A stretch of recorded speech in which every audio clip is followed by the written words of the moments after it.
Hey everyone, and welcome to ZD Tech. This is Victor, and today we will be covering the problems I had going through overclocking the Radeon VII and why I was wrong on my previous video.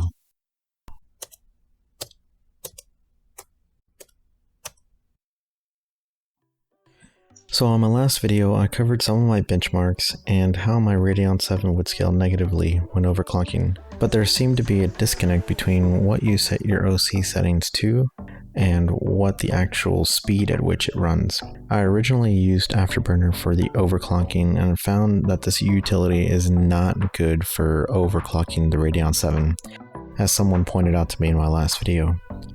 For this video, instead I used the AMD Radeon utility, but even then I had some issues. I still need to investigate it further and play around with different versions of the drivers, but for now, after what seemed to be a never-ending day, I tested many different settings and found a kind of a sweet spot with my card, with a couple of caveats. And before anyone comments below, which you should do anyways, I know there is a power play mod you can do to get more out of it, but I'm not willing to squeeze every last drop from it when I'm not hurting for more frames while gaming, because I don't really game much anyways. And when editing videos, I prefer a stable experience, even if it costs me a few seconds here and there. I may end up considering the power play mod if I can maintain a stable OC, even if it isn't a huge jump, but more on that in a few. With all that said, I'm going to show you the settings and the scores I got in PassMark's performance tests. And what you should take note of is that I ran this test once after each change to the OC settings. And until I wanted to validate each run with multiple runs is when I found the biggest issue yet.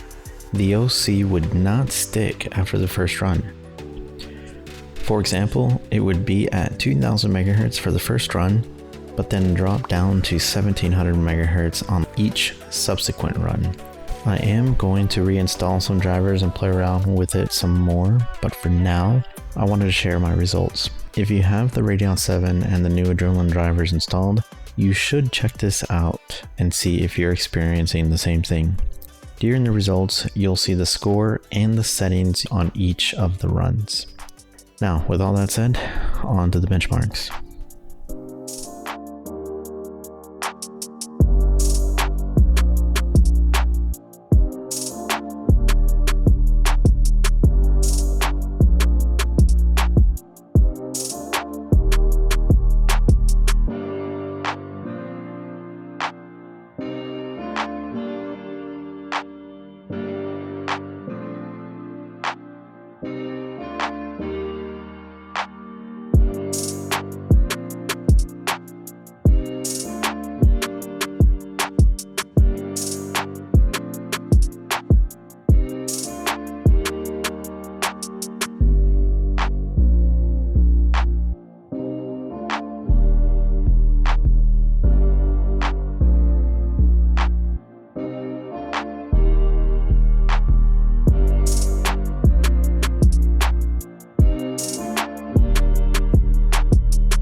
I guess I should have started by saying that I was only going to run the compute benchmark on PassMark, but with all that being said, let's just go ahead and go over the results.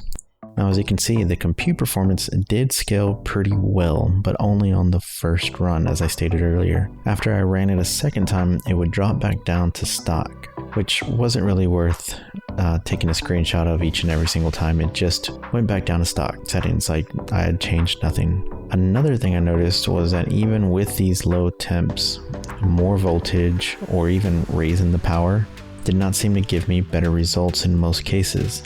It is likely safe to say that this card has plenty of headroom for the overclock that I had set it to. I don't know how far I can take this card just yet, but I will continue testing it in the near future. Until then, I am more than happy to run this card at stock, since the main purpose of my new computer is to create content, render, transcode, encode, decode, etc., etc., etc., all of which requires stability. Okay, so I want to thank you very much for watching my video. Please like and subscribe for more if you haven't already.